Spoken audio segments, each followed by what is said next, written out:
siya'y paririto.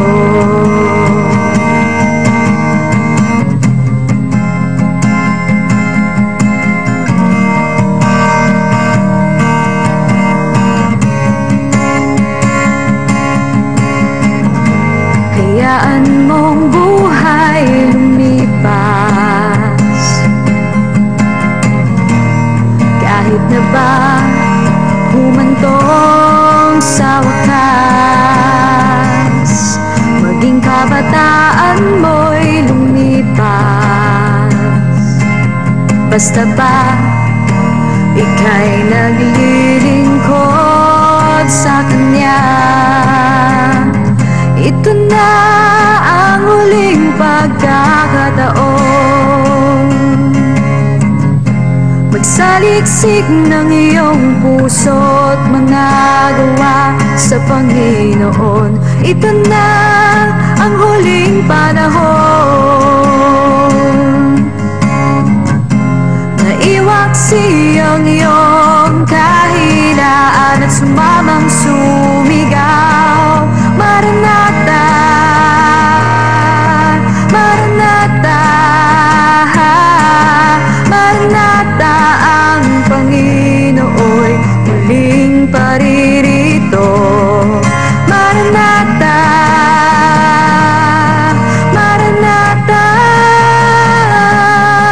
Maranatha, ang Panginooy muling paririto, siya'y paririto.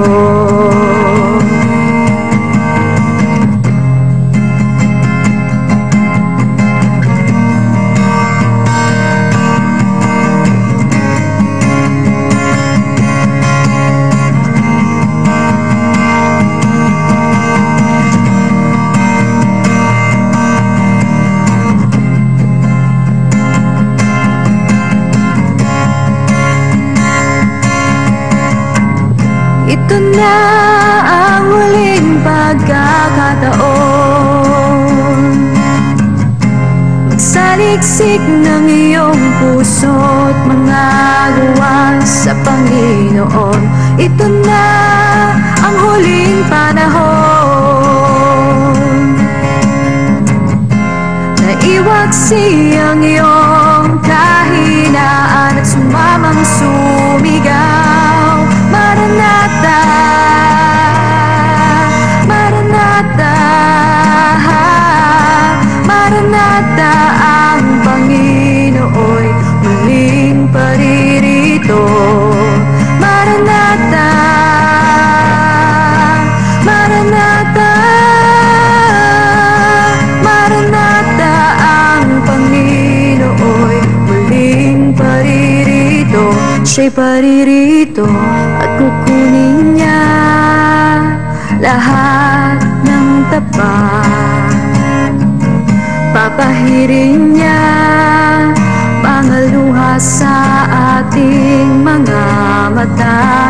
Wala ng kalungkutan, wala ng kabighatian, kundi buhay na walang hanggan. Maranatha.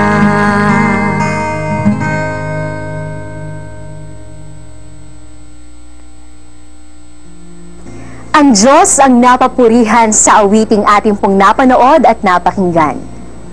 Ang kanyang kabutihan at biyaya ay sapat sa bawat isa sa atin at ito ay dapat po nating ibalik sa Kanya ng masagana.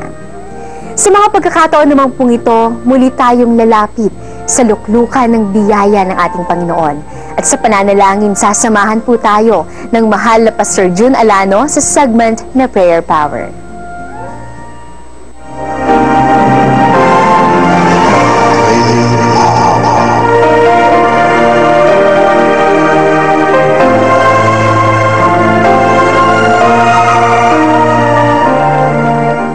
Praise the Lord. Purihin po ang ating Panginoon at welcome pong muli dito po sa ating segment, Prayer Power. Ako po muli si Pastor June Alano na inyong makakasama sa mga sandaling ito. Gaya po ng ating ginagawa, tayo po muna ay magbubulay ng salita ng Diyos. Bago tayo manalangin, ang ating pagbubulay ang pagkakaisa sa pananalangin. Bababasa po natin sa Mateo 18, katotohanang sinasabi ko sa inyo na ang lahat ng bagay na inyong talian sa lupa, tatalian sa langit. At ang lahat ng mga bagay na inyong kalagan sa lupa ay kakalagan sa langit. Muli sinasabi ko sa inyo na kung pagkasunduan ng dalawa sa inyo sa lupa ang nauukol sa anumang bagay na kanyang hihingin, ay gagawin sa kanila ng Ama na nasa langit. Purihin po ang ating Panginoon. Ang Gregong salita ng pagkakaisa sa panalangin ay symphoneo. Na ang ibig sabihin ng symphoneo ay symphony. Ito po ay pinatutungkol sa musical instrument na tumutugtog na mayroong harmony, na ang ibig sabihin ay magandang pakinggan. At yan ay totoo rin po sa mga anak ng Diyos. Tayo po, pagka tayo ay nagkakatipon sa panalangin, ang ating mga dalangin ay gaya ng magandang tunog sa pandinig ng Diyos sa langit. Purihin ang ating Panginoon. Sa lubang tipan, ipinangako ng Diyos na didinggin ang ating mga dalangin ng kanyang bayan kung magkakaisa sa panalangin. Ikalawang Kronika 7 talatang 14, ganitong wika. Kung ang aking bayan na tinawag sa pamamagitan ng aking pangalan ay magpakumbaba, dumalangin, hanapin ang aking muka at talikuran ng kanyang masamang mga lakad, aking ang didinggin sa langit at ipapatawad ko ang kanilang kasalanan, pagagalingin ko ang kanilang lupain. Purihin ang Panginoon. Ito po ang pangako ng Diyos sa kanyang bayan na kung sila'y tatawag, magsisisi, hahanapin ang mukha ng Panginoon, didinggin ng Diyos ang kanilang mga dalangin. Nandoon ang presensya ng Diyos pag sila'y nagkakatipon. Awit 75 verse 1, kami nagpapasalamat sa iyo, O Diyos, kami nagpapasalamat sapagkat ang iyong pangalan ay malapit. Isinaysay ng mga tao ang iyong kagilagilalas ng mga gawa. Kapag ka po pala tayo nagkakatipon sa oras ng panalangin, ang Panginoon ay ating kasama. Nandoon siya. Kung si Jacob na nag-iisa, ay pinagpala ng Diyos ang kanyang kahilingan. Ang sabi po sa aklat ng Genesis chapter 32, 26 at 29. At sinabi, bitawan mo ako, sapagkat nagbubukang liwayway na, at kanyang sinabi, hindi kita bibitawan hanggat hindi mo ako mabasbasan. At siya'y tinanong niya ako, ba't sinabi, pinamamani ko sa iyo, sabihin mo sa akin ang iyong pangalan. At kanyang sinabi, bakit nagtatanong ka ng aking pangalan?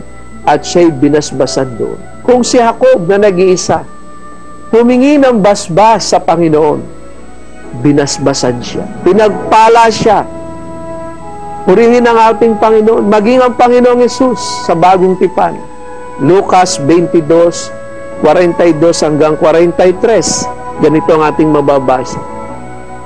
Na sinasabi, Ama, kung ibig mo, ilayo mo sa akin ang sarong ito, gayumay huwag mangyari ang aking kalooban, kundi ang iyo. At napakita sa kanya isang anghel mula sa langit na nagpalakas sa kanya. Purihin ang ating Panginoon. Ang Panginoong Hesus na nag-iisa, pinalakas siya, tinugon ang kanyang kahilingan, at dumarating ang mga pagpapala higit sa lahat sa mga nagkakaisa sa panalangin.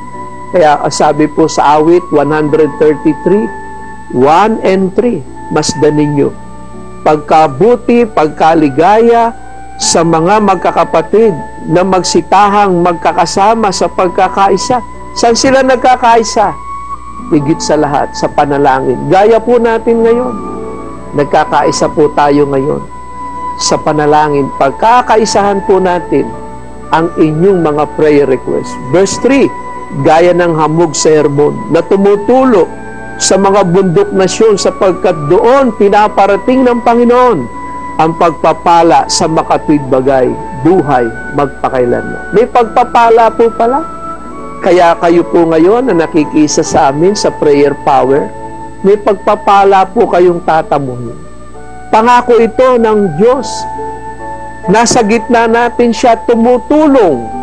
Ang sabi po sa awit 45 verse 6, ganito ang ating mababasa, ang iyong luklukan o Diyos magpakailanman, sentro ng kaganapan, ang sentro ng iyong kaharian. Tumutulong siya. Naroon siya sa ating kalagitnaan para siya ay tumulong nakasentro upang ikaw ay aliwin kahit sa panahon ng iyong mga problema.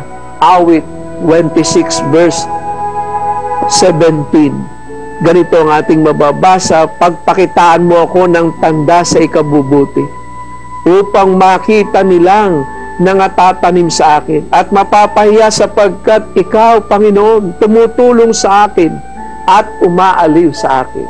Praise God. Marami sa atin na ngayon ay tinutugon ng Panginoon. Kaya nga kayo palaging nagpe-prayer request. Dahil karanasan nyo po, sa kabila ng mga pagsubok, nariyan ang tulong ng Panginoon. Nariyan ang biyaya ng Diyos. Yung mga spiritual blessing, yung pong divine healing, yung kagalingan, kaloob ng Diyos yan. Efeso 1, talatang 3, ganito ang sabi, purihin nawa ang Diyos at Ama ng ating Panginoong Kristo, na siyang nagpala ng ating mga bawat pagpapalang ukol sa Espiritu sa sangkalangitan kay Kristo. Ang kalusugan. Yan ang aming dalangin po dito po sa ating programa. Ikatlong 1, talatang 2, ganito ang sabi ni minamahal, aking ibinadalangin na sa lahat ng bagay guminhawa ka, bumuti ang iyong katawan gaya ng paghinhawa ng iyong kaluluwa. Kaya ito po ang aming misyon. Ipanalangin, ipamagitan ang inyong mga kahilingan. Panghuli, maging buo ang ating pananampalataya sa ating puso. Kasama natin ang Panginoon at tinatanggap niya ang ating mga kahilingan, pinapasan niya ang ating mga kabigatan. Yan po ang tungkulin ng Panginoon. Pasanin ang ating bigat. Awit 55 verse 22, ganito ang ating mababasa, ilagay mo ang iyong pasan sa Panginoon.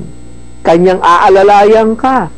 Hindi niya titiising makilos kailanman ang matuwid. Hindi niya matitiis na ikaw ay malugmok, na ikaw ay maglupasay, o na ikaw ay mawala ng lakas. Papasanin niya. Awit 68 verse 19, ganito ang sabi, purihin ang Panginoon na nagpapasan araw-araw ng aming pasan sa makatuwid bagay, ang Diyos na siyang aming kaligtasan. Praise the Lord. Purihin ang Panginoon. Panghuli na aking babasahin sa unang 5:15, at kung ating nalalaman na tayo dinidinig niya sa anumang ating inihingi, ay nalalaman natin na nasa atin ang mga kahilingan sa kanyang ating hinihingi. Purihin ang Panginoon. Alam natin na ang Diyos kasama natin. Tinugong ka na, kapatid, kaibigan. Pinagaling ka na, at ang iyong mga mabibigat na problema ay binigyan na ng solusyon. Tayo manalangin. Amang banal, salamat po sa iyong mga salita na aming nabulay muli sa mga sandaling ito. Pagpalain mo ito sa pangalan ni Jesus. Amen. Praise the Lord. Muli po, tayo po ay nasa panalangin upang ipamagitan ang inyong mga prayer requests. At gaya po ng ating ginagawa, kayo po na may mga kahilingan din, sumabay po kayo sa aking panalangin. Amang banal, muli lumalapit po kami. Aming idinudulog sa iyo ang aming mga sakit, ang aming mga kabalisahan, mga kabigatan. Tulungan mo po ang aming isip at ang aming puso. Ikaw po ang magbigay sa amin ng kapayapaan. Salamat po. Pinagaling mo kami. Binigyan mo ng maayos na solusyon ang aming mga suliranin. Glory to God.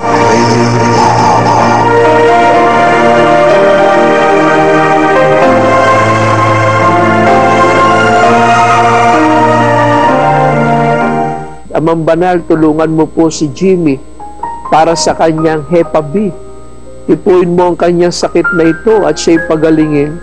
Kahabagan mo rin si Arnold Nacor para sa kanyang sakit sa bato. Sawayin mo ito, alisin. Kasangkapanin mo ang mga gamot, higit sa lahat, ang aming panalangin. Kahabagan mo si Ruben Cañete para sa kanyang kailangan, pinansyal, at sa kanyang pag-aaral ng kanyang anak, kahabagan mo po. Tulungan mo rin si William Mortil ng Olonga po. Pagalingin sa kanyang diabetes na sakit. At marami pa siyang karamdaman. Ipuin mo ang kanyang katawan. Maranasan niya ang divine healing. Si Josephine S. Basco na may cancer stage 4, maawa ka po. Kahabagan mo po siya sa mga oras na ito. Maranasan niyang divine healing. Si Leonida Salter, kahabagan mo kanyang prayer request para kay Joel de Guzman ng Posorubio, Pangasinan, na may colon cancer, maawa ka. Pahabag ka po sa kanya. Abutin mo siya. Tulungan mo ang may last digit na 87, kagalingan para sa kanyang kidney. Ikaw ang nakakaalam kung sino siya. Mahabag ka, Panginoon. At panguli si Alice Padro, kahabagan mo na palaguin ang kanyang kumpanya, ang RJAP Manpower Service.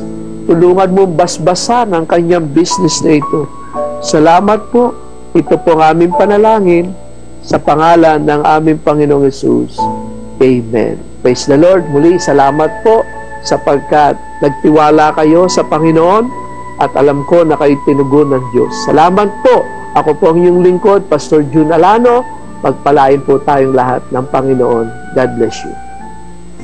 Kaibigan, hindi maikukubli sa ating mga sarili na kinakailangan natin ang Diyos sa ating mga buhay.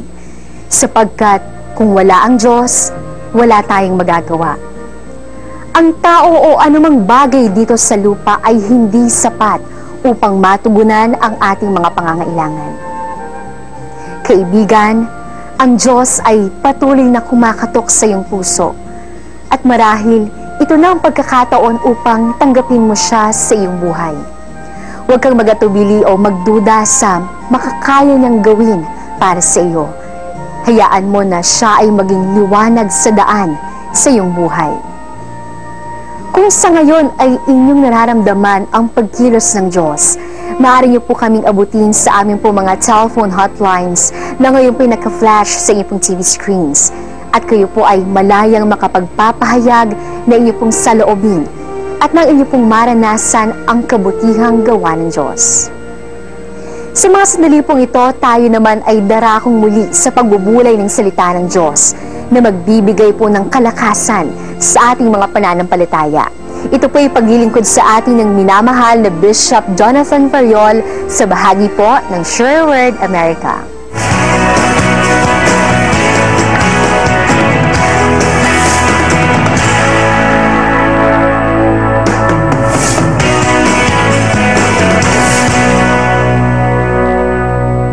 Our church is apostolic.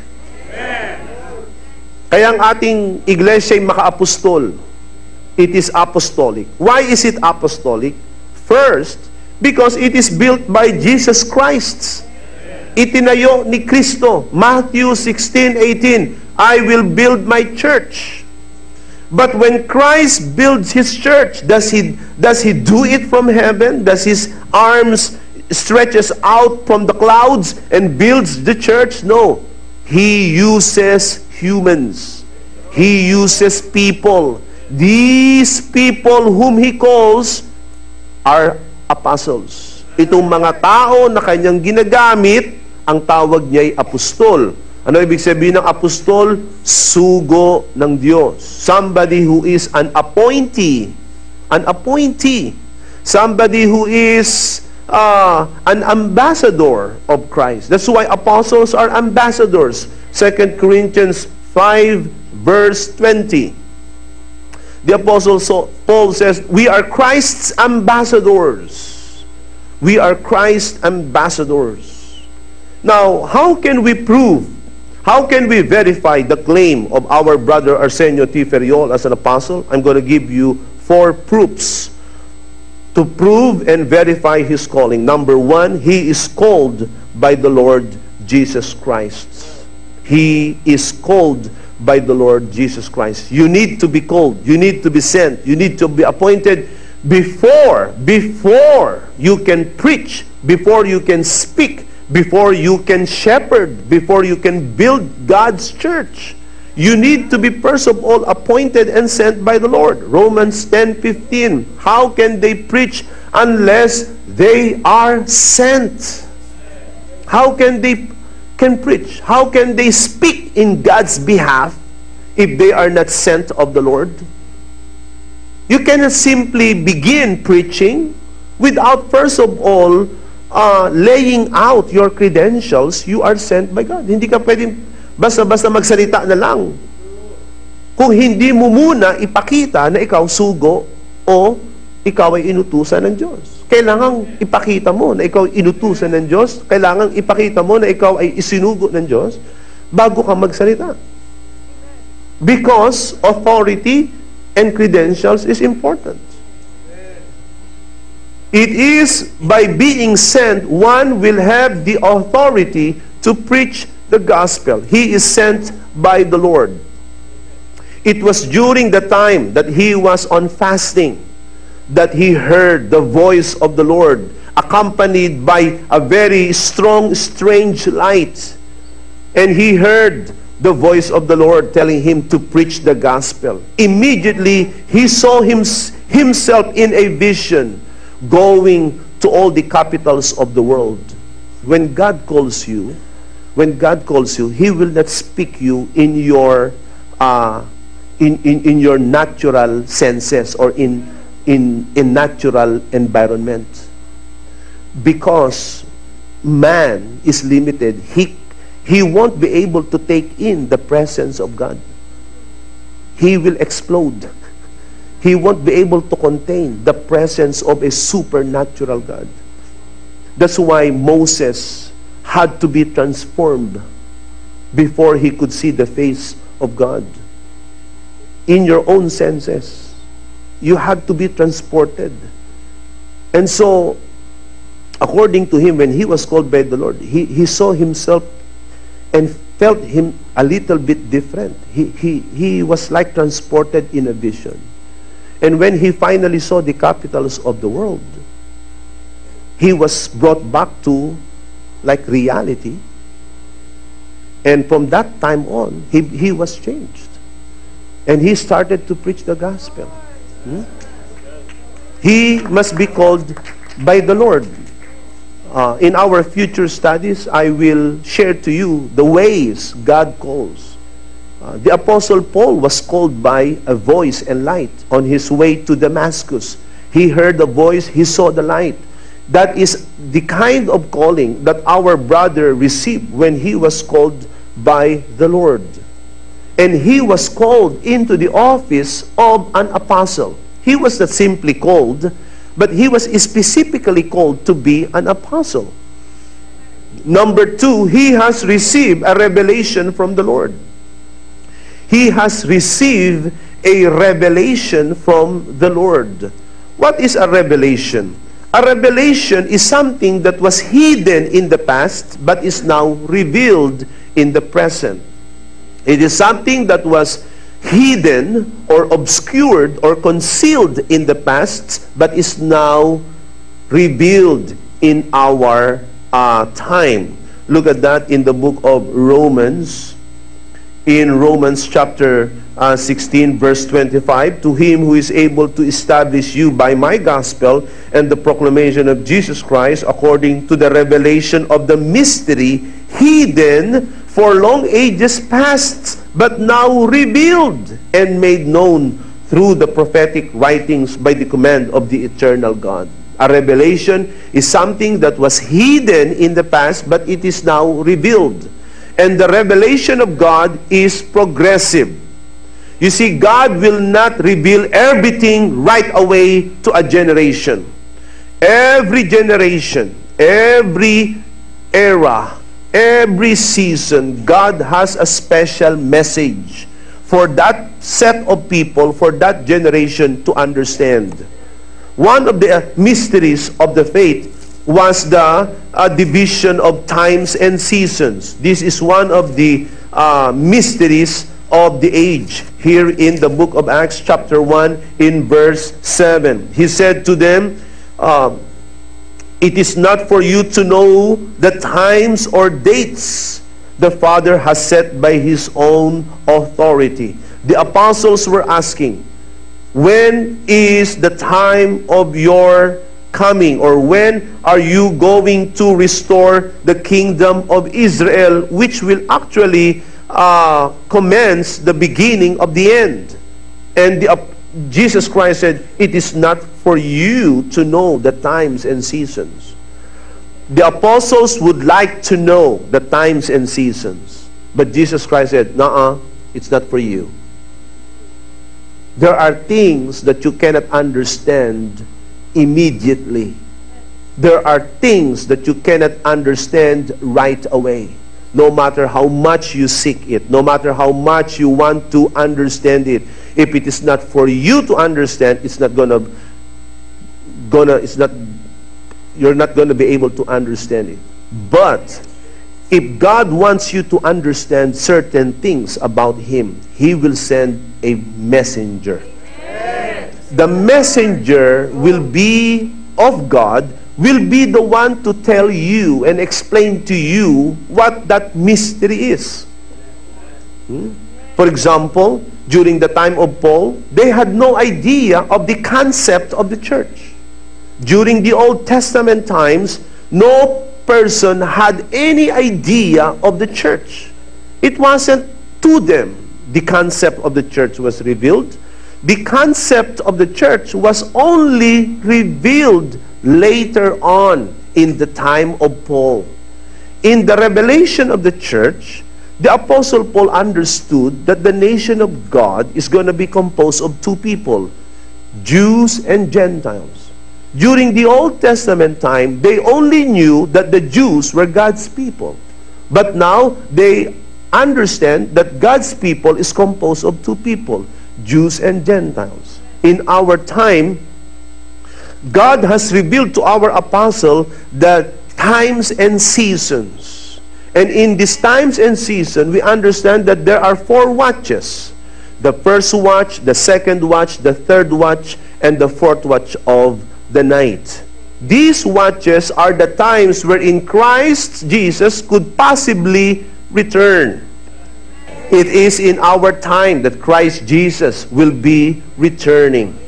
We are not prophesying actual, listen to me, we're not prophesying actual dates, actual month, time, day, year, because that is unbiblical. If you hear anyone telling that Christ Jesus will come back, for example, Harold Camping, if I'm not mistaken, how many among you have heard of Harold Camping? Who prophesied that it was, first of all, August, and then he changed it, he made it to October. But still, you know, Christ Jesus did not return. All his followers were duped and fooled. He eventually suffered a stroke because of disappointment. Now his ministry has folded down. Because he prophesied wrongly.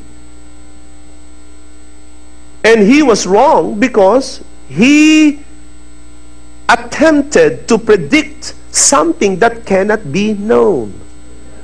There's no way you can know the time, the hour, the day, the month, the year. Walang makakaalam ng panahon. Walang makakaalam ng buwan, ng oras, ng araw, ng taon. Pag iyan ay ihula mo, tiyak mali ka. Sapagkat ang nakakaalam lamang niyan ay ang Ama sa langit. But you can know the time. What do you mean by the time? You can know the season. For example, Jesus Christ said that the return of Jesus Christ, the coming of the Son of Man, is going to be like in the days of Noah. There is no specific time. There is no specific date. That's why in the fourth watch, we're not saying Christ will come January 30, 2012. So let us now sell all our belongings. And those of you who are going to marry, don't marry anymore. We're not telling you that, right? We're not saying, oh, students, don't go to school anymore. Those of you who would like to own a house, don't buy a house anymore.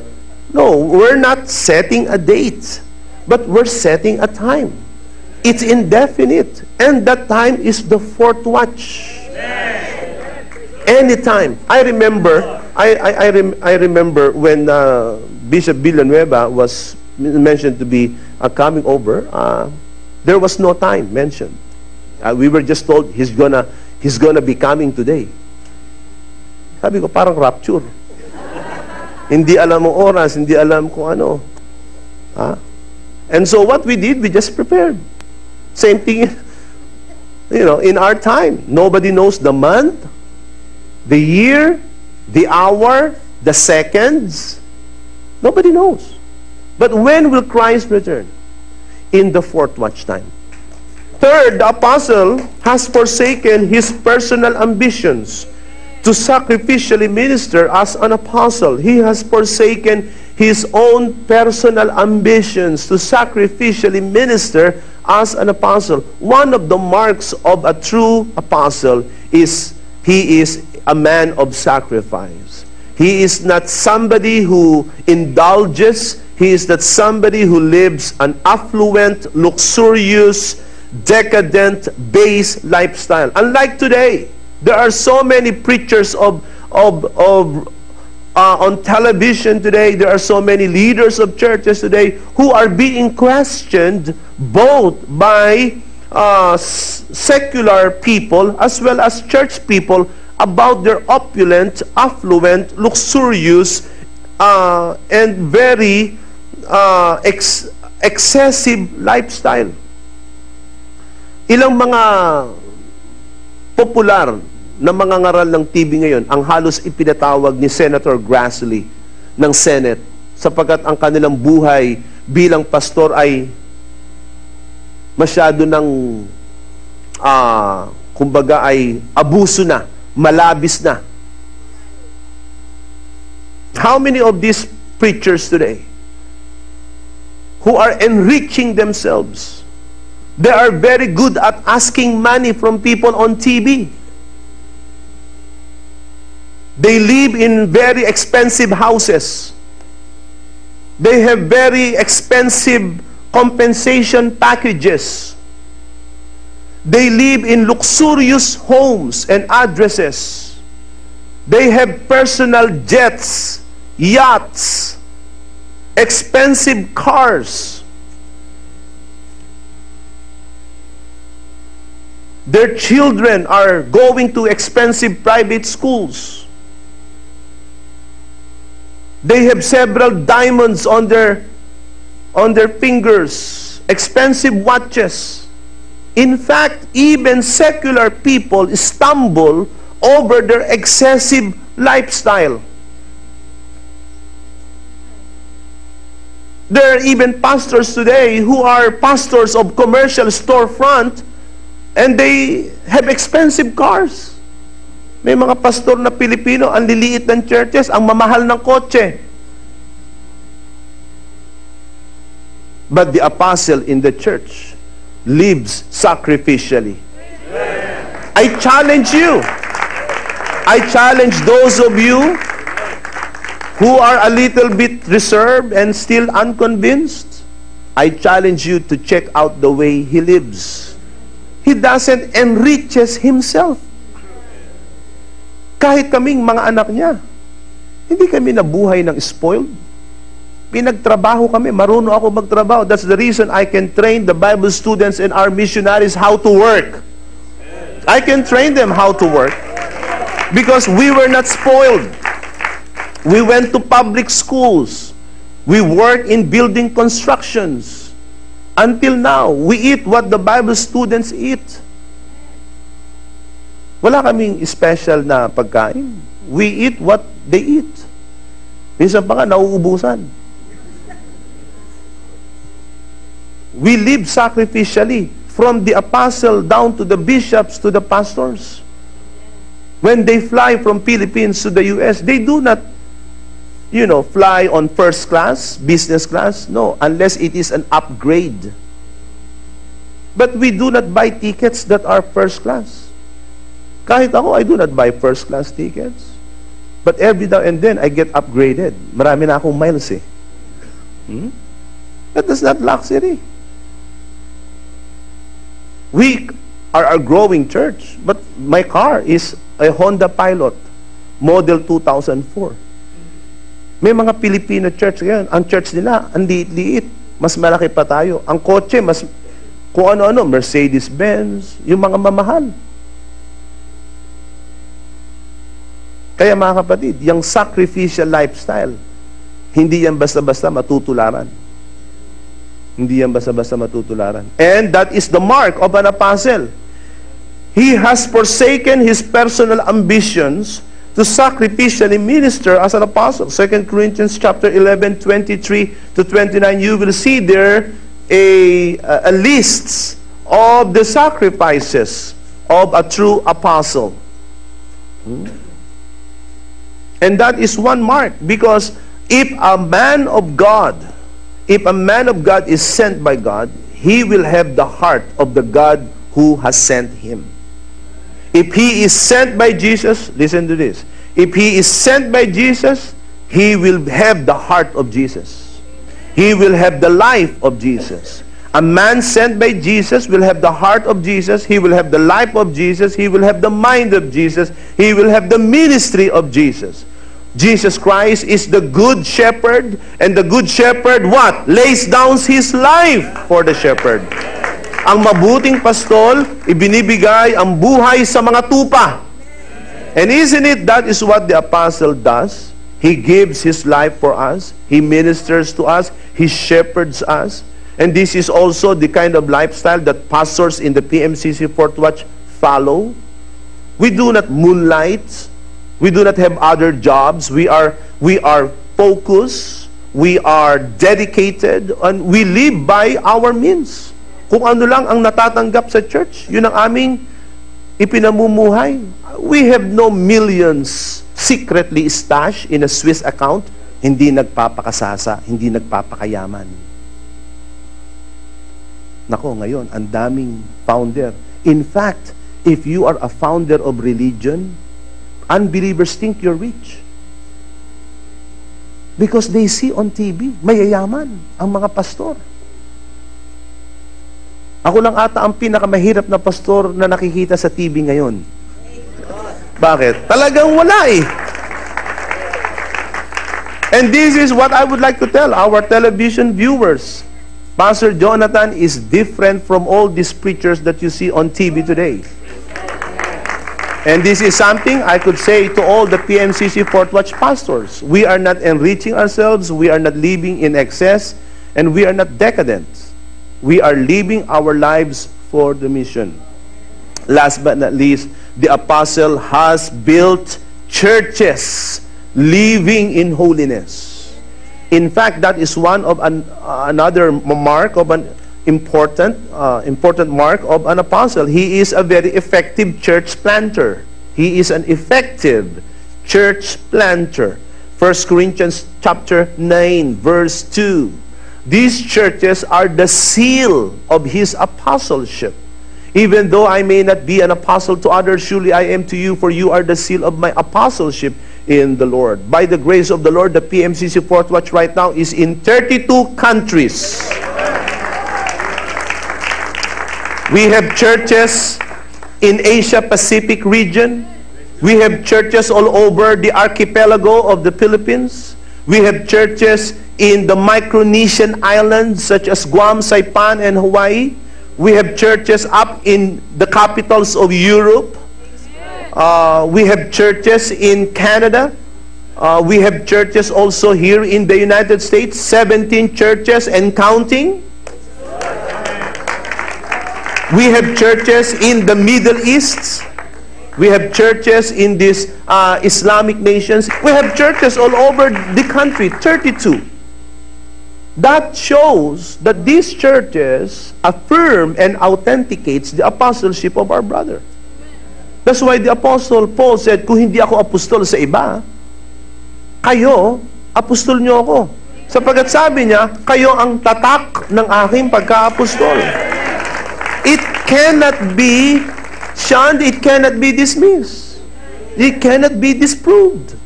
That during his faithful ministry, he has built and continued to oversee churches. And churches are seal. What does a seal do? It authenticates, right? The seal, yung may seal, yan ang nagpapatunay. Ano raw ang patunay na si Pablo ay apostol? Mayroon siyang iglesyang itinayo. Paano kung walang iglesyang naitayo? Paano ka magiging apostol? Hindi ka nakapagtayo ng church. And not only churches, he has built. These are churches living in holiness. There are churches today in our nation that are carnal, fleshly, worldly. Not all churches are spiritual. Naku, maraming churches ngayon, makalaman, makamundo. But the PMCC Fourth Watch is a church living in holiness. And because of these evidences, we are now assured and certain that our faith in God is genuine and acceptable unto Him. Thanks be to God, He has raised up a man in our time, speaking, leading, shepherding in behalf of our great Lord and Savior Jesus Christ. And His work is to lead us to Him. Praise the Lord! Maraming salamat sa Diyos sapagkat siya ay nagsugo ng mga ngasiwa sa kanyang iglesia sa kawakasan ng mga huling araw. Patuloy lamang po nating nasain na maging kabahagi sa iglesyang patuloy na inihahanda sa muling pagdating ng ating Panginoon. Mga minamahal, tayo po ay sandaling maghihiwa-hiwalay sa hapong ito at maraming salamat din po sa inyong pagsama at pagtunghay dito sa Oras ng Katotohanan. Muli ako po inyong lingkod, Sister Margie Janito, at pagpalain po ang bawat isa sa atin ng ating Panginoon. To God be all the glory. Buhay mo ba'y bagabag? Pag-asa'y di mo maaninang. Nandito kami sa inyong tabi, maglilingkod sa araw at gabi. Kami inyong makakasama, puso't isipa'y itoon nyo na. Salita ng buhay ang aming dala, sa panalangin ay kasama ka. Sa oras ng katotohanan, suliranin mo'y maiibsan, mga problema mo'y malulunasan, kung mga payo ay pakikinggan. Halina't pakinggan aming kaibigan, kanyang panawagan. Sa oras ng katotohanan, suliranin mo'y maiibsan, mga problema mo'y malulunasan, kung mga payo ay pakikinggan. Halina't pakinggan aming kaibigan, kanyang panawagan. Sa oras ng katotohanan, suliranin mo'y maiibsan, mga problema mo'y malulunasan, kung mga payo ay pakikinggan. Halina't pakinggan aming